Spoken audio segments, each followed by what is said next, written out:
with another Division 2 video. Today I will show you guys two builds that are needed in the Iron Horse raid, so let's get going. First, I will show you guys the Crowd Control build, or CC. This build consists of 4 pieces of Eclipse Protocol, preferably the chest, gloves, holster, and knee pads. You will also need the Vial mask, and a Murakami or Golem backpack with the Creeping Depth talent.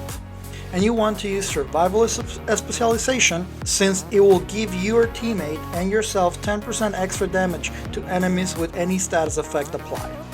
I strongly recommend to use status effect over skill damage, since it makes the status effect do more damage than rolling skill damage to your gear.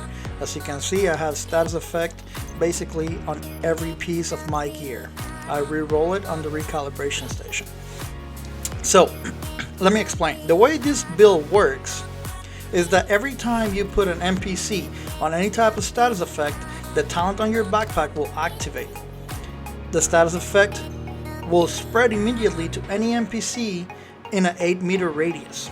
At the same time, the Vial mask will start doing damage to it with the talent Toxic Delivery, which generates a damage of 50% the damage of your concussion grenades, and also applies a damage debuff over time for 10 seconds.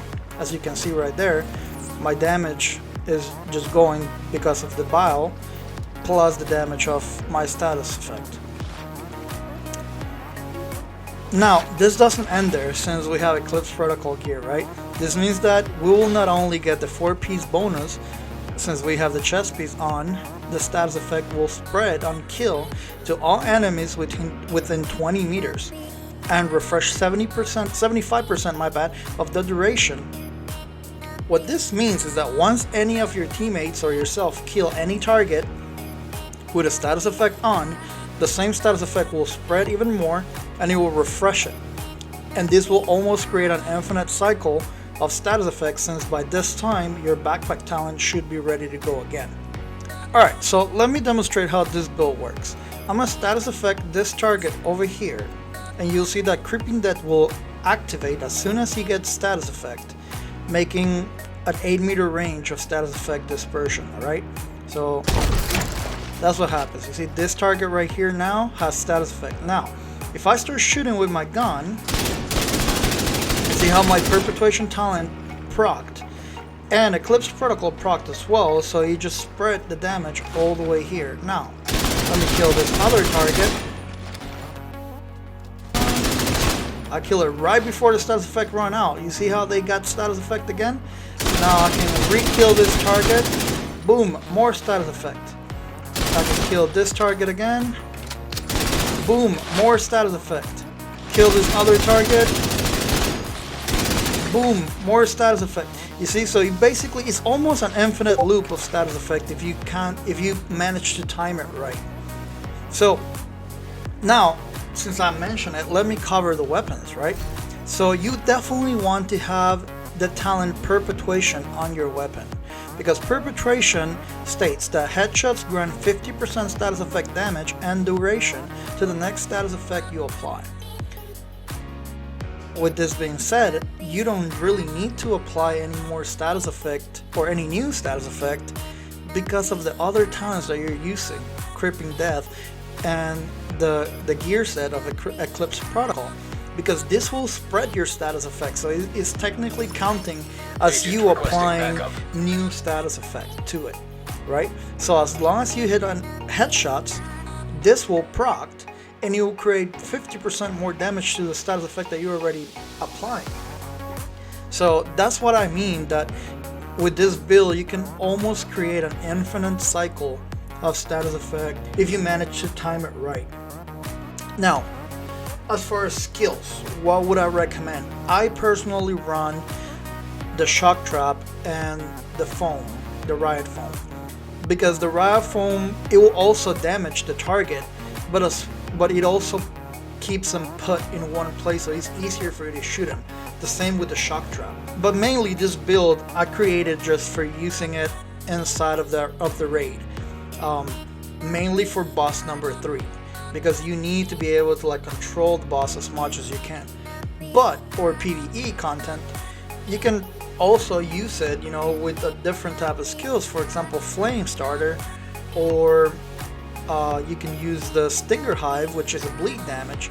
As long as there's any skill that creates a status effect, you'll be able to use this build, and you can create that same loop over and over again if you time it right. So that pretty much covers all the CC build for now.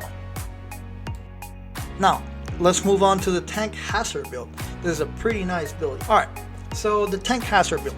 This build consists of 4 pieces of True Patriot gear, preferably the mask, backpack, knee pads, and holster. And you want to have as much armor as you can, and on the secondary attribute, you want it to be hazard protection on all your pieces. Like, that means all 6 of your pieces. I use the True Patriot because of the buffs and debuffs that this gear applies to enemies when you shoot at them. And the backpack will increase the percentage of the buffs and debuffs. So basically, whenever you shoot an enemy with either red, blue, or white, you're getting a certain debuff or buff that it will not only apply to yourself but also to the whole raid group. Okay, besides that, you want to have the Named Gila Guard chest piece, the Pointman, since this piece will come with Perfect Vanguard, which will be helpful to all your teammates because it will give 50% of your armor to all other allies for 20 seconds, and also will make your shield invulnerable for 5 seconds whenever you deploy it. The cooldown is just 25 seconds, so you can almost have Vanguard up and running 24/7 if you're good with it. Alright, now besides this chest piece, you want to have a Yaahl Gear piece, and this is pretty simple. The reason why is because 1 piece of Yaahl Gear will give you 10% hazard protection automatically. So you want to maximize the hazard protection on this build as much as you can. So in total, you will have 60% hazard protection on all your pieces, plus 10% of your Yaahl Gear. That will give you a total of 70% hazard protection, just in gear. Plus 10% that you will get from your watch, that will give you 80% hazard protection. Now, here's the kicker.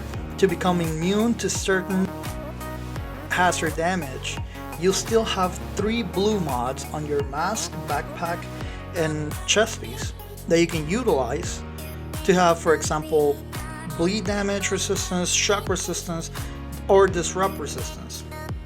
You will not need to use any of these mods for burn resistance because we're gonna use the Demolitionist Specialization, since it will give you 20% burn resistance, which will add up to 100% burn resistance, making you completely immune to burn. So let me show you the stats real quick. These are my stats as far as the defensive part. As you can see right here, this 50% pulse resistance comes from the Specialization Weapon, but here's the main bread and butter. You have 80% overall hazard protection, and you can see on the right side, those are the items that are giving me all my hazard protection. Then I use a mod for bleed resistance that gives me 89%, and as you can see right here, burn resistance is 100%. Like, you are basically immune. There's nothing that can burn you. People will try to burn you, but you're just gonna get immune status on it. Let me demonstrate real quick. Let me try to get a burning skill right here. Okay, let's go fire starter. Look at this. Alright, I'll shoot. The only damage that I take is the initial explosion of the burn. Other than that, I have no damage being taken from it. You see, there's no flames surrounding me, nothing. The explosive damage is the only damage that I'm getting. But the burn damage is 0, gone. So as far as skills on this build, since this build I basically use it for the raid, either boss number 2, 3, and 4. You can use it on all 3 bosses. I rather run with the shield, the Bulwark shield, and a Revive Hive, just in case you go down, you know, because like at some point maybe like everything will come your way because you're a tank, so they will try to take you down as fast as they can. So you want that revive hive so you can be able to like pick yourself up without your teammates having to worry about you, and you want the shield so you can always keep Vanguard procced, right? So as far as weapons, you really don't have damage on this build. I'm sorry, there's really not a way to create an armor build that will kill NPCs, because like I don't know, the way the gear works, you cannot really do that effectively. But you can maximize your damage picking up RPMs and sustain fire, right? So that's why I use an LMG. I use the military L86 just because it's, I don't know, it's easier to use. The weapon handling on this weapon is better than any other LMG, at least in my opinion. And I use Optimist on the weapon as a talent, so I get more weapon damage based on the ammo missing on the magazine. Besides that, I use the Sweet Dreams just so I can melee enemies that are non-elite. And as far as the handgun, I mean, I use the Mozambique special because it comes with perfect breadbasket. It's just an additive to it. You're gonna use it at some point whenever you have your shield deployed. But other than that, this build is just meant for you not to die on the raid whenever you're, you know, tanking those bosses, getting that hazard damage on you so your teammates can do all the other tasks that are needed in the raid. So that basically covers both builds, the crowd control build and the tank hazard build. I hope you find this helpful, and if you enjoyed this type of content and want to see more, don't forget to leave a like and subscribe on the channel, since that will help me out a lot. So thank you very much for watching. Peace.